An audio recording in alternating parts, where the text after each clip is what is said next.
venho com a informação que chega agora para a gente, exclusiva. Antes, eu vou trazer mais bastidor para vocês. Agora vamos falar de Luiz Inácio Lula da Silva. A reta final da campanha de Luiz Inácio Lula da Silva começou. Você viu um programa hoje, no horário eleitoral, que a gente antecipou ontem para vocês. Eu disse aqui textualmente, né? A palavra esperança vai ser o mote, né, desse programa eleitoral de Lula na quinta-feira, que é quando vem o último programa eleitoral. E assim, não foi pouco mote, foi muito mote, foi claramente o mote. Eles exibiram um poema na voz e da autoria de Braulio Bessa, né? E é um poema que basicamente, né, diz assim que é no momento de tristeza que você dá, você sabe, você reconhece a alegria. É um poema inteiro que fecha suas estrofes com a palavra esperança. Ela foi, inclusive, escrita na tela. E você pensa, bom, de noite vai ser igual, né? Não. De noite vai ser desfile de tapete vermelho de artista. Vai ser muita gente declarando apoio para Lula. Gente de dentro, gente de fora, uma coisa para cima, uma coisa com tom de festa, uma coisa com tom de enxamamento, de vamos junto, de contágio, né? De ter ali uma energia que busca, que engaja. Muito forte porque Lula está trabalhando contra a abstenção. A abstenção, o que é isso? É quem desiste de votar, no dia não aparece para votar. Enquanto o presidente Jair Bolsonaro e seus aliados estão contando muito com a abstenção para ter segundo turno, Lula está contando muito com a queda da abstenção para não ter segundo turno. Então o programa vai ser, me detalhou o aliado, para cima, muito emotivo. Então deve ter Lula falando, trazendo, dizendo da felicidade, Lula chorando e muito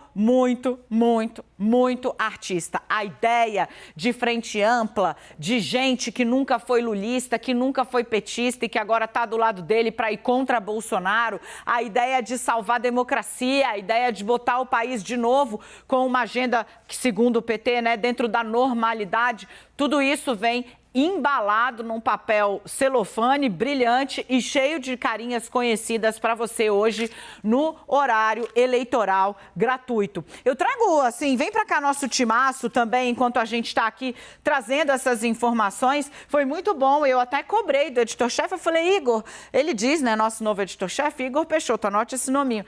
O cara é todo preocupado com as novas táticas de liderança das empresas modernas. Eu falei, cadê meu parabéns? Antecipei tudo ontem, cheguei aqui hoje, um silêncio, ele esperando o almoço, cara preocupado e tal, não sei o que, cobrei. Aí ele deu meio a contragosto. Agora, Leandro Rezende, que estava aqui ontem, é meu parceiro, sabe que foi gabarito. E você, telespectador do 360, também. Leandro, desfile de estrelas ali, né, de nomes, artistas, caras conhecidas, ideia de frente ampla e de urgência pela democracia, a pressa de chegar ao amanhã, né? O programa de Lula na hora do almoço abriu, né? A mudança tem dia, é 2 de outubro, trabalhando com a coisa do primeiro turno.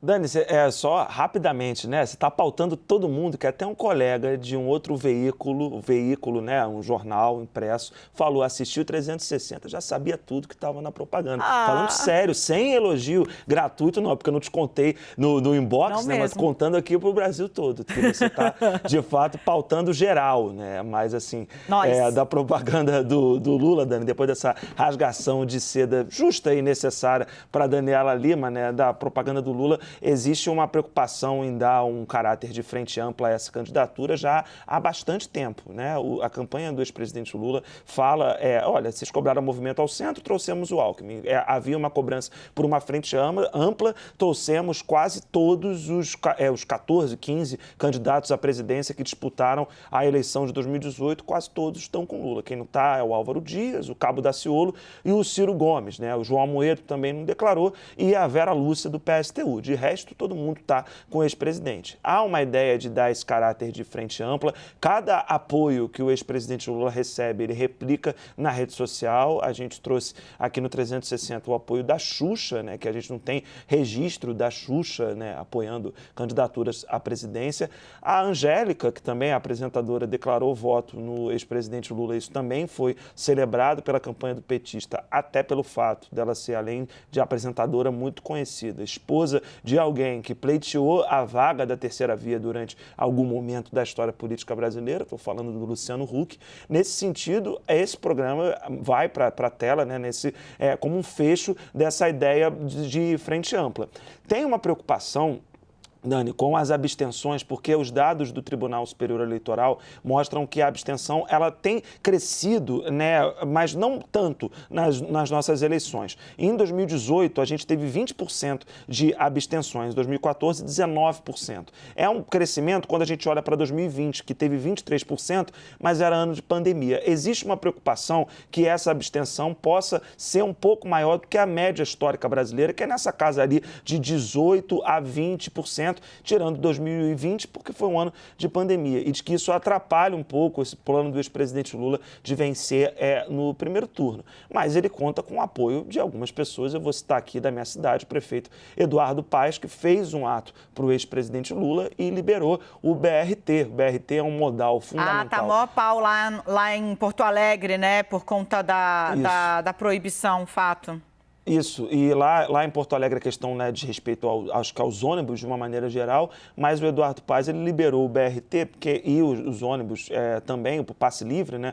E o BRT ele é fundamental porque ele é um transporte de massa onde está o grosso do eleitorado da cidade do Rio de Janeiro, Zona Oeste e Zona Norte. Ele é um modal rodoviário, né, um ônibus articulado grande, que tem uma série de problemas, mas o BRT está liberado pelo Eduardo Paes, que é aliado do ex-presidente Lula, também um movimento ali um pouco simbólico para tentar evitar essa abstenção. A gente sabe que tem um número reduzido de zonas eleitorais nesse ano no país, né, por uma série de fatores. Os eleitores também têm ali uma dificuldade, por exemplo, no Rio, está chovendo a semana inteira. Isso é um fator que afasta o eleitor de ir votar, é um fator a ser considerado. E aí, para tentar facilitar, aliados do Lula têm feito aí esses movimentos, como fez aqui na capital Eduardo Paes. Dou-lhe uma, dou-lhe duas, dou-lhe três. Alguém quer fazer um reparo? Bora. Duas coisinhas para pegar carona, com perdão do trocadilho aí, no ônibus do Leandro Rezende, porque eu conversei com o pessoal da NTU, que é a associação que representa as empresas de ônibus. E aí duas informações que eu acho que são importantes a gente compartilhar. Normalmente, domingo já é um dia que naturalmente tem menos ônibus em circulação, mas essa é uma determinação que as prefeituras tomam, seja em relação ao volume da frota e seja em relação ao custo da passagem, se a tarifa vai ser cobrada ou não.